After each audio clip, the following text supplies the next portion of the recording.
let's just do the math. Because people are like, well, why don't you just keep Sneed? Like, why don't you? Well, keeping Sneed comes at a cost, boys. Like, the fact is, if you keep Sneed, then Sneed, so you keep Sneed. Let's do the math.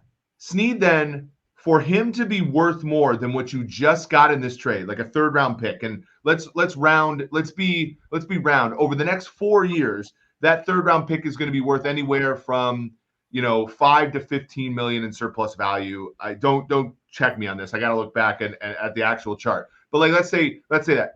So this one, if all the folks are saying, oh, let him go and then get a comp pick, L'Jarius Sneed has to be worth more than that, more than 20 million on the field in comparison to that one pick. So he's got to be worth like 30 million on the field. Again, assuming you don't get a comp pick in return, he's got to be worth above that on the field. So he's got to stay healthy.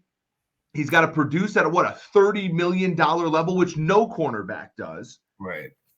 And yeah, and obviously, like, he was, this was by far his best season, but in some ways banking on that consistency as well. It's just like an astronomical roll of the dice that doesn't seem wise or shrewd from like any sort of franchise. So it does make a ton of sense, right? So, and the opportunity cost, of course, is in 2025 free agency. You can't go after an actual free agent because you need that third round comp pick to sort of justify what you're doing.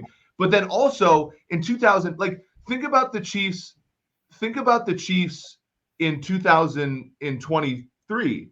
Some of their best signings this past year were Mike Edwards, who was a free agent safety, a 1-year deal for modest amounts of money. He ended up starting for Brian Cook when Brian Cook got injured. He had interceptions in the playoffs. He made huge plays all year.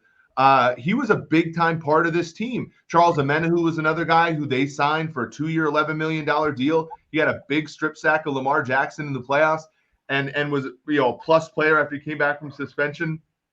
They had a number of different, like, sort of very small deals that add up to that $20 million that you're going to pay Sneed, and shit happens in the NFL, right? That's why you have to be able to actually, like, you can't just consolidate. And the problem is they already are consolidating a great deal of their risk in Chris Jones, in Travis Kelce, and of course, Patrick Mahomes.